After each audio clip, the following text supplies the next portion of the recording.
السلام علیکم، تاک نیوز میں خوش آمدید۔ اسرائیل کی غزہ میں فلسطینیوں کی نسل کشی جاری رہی۔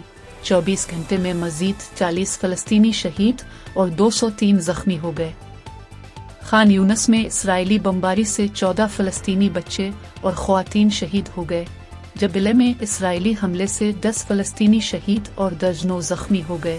جنگ میں شہداء کی مجموعی تعداد 45,000 سے تجاوز کر گئی۔ زخمی فلسطینیوں کی تعداد 1 لاکھ سے بڑھ گئی۔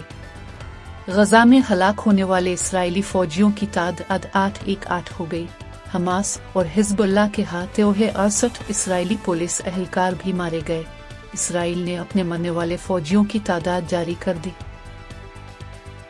دوسری جانب آذربائیجان کے صدر الہام علیف نے کہا ہے کہ روس اور نیٹو کے درمیان ممکنہ براہ راست جنگ پوری دنیا کے لیے تباہ کن ہوگی۔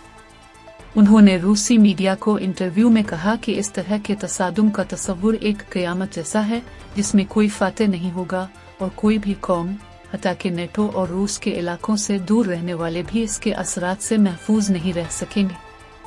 الہام علیف نے اس امید کا اظہار کیا کہ امریکی اور روسی حکومتوں کے ساتھ ساتھ دیگر کردار اس خوفناک منظرنامے کو سچ ہونے سے روکنے کے لیے کافی سیاسی دانشمندی کا مظاہرہ کریں گے۔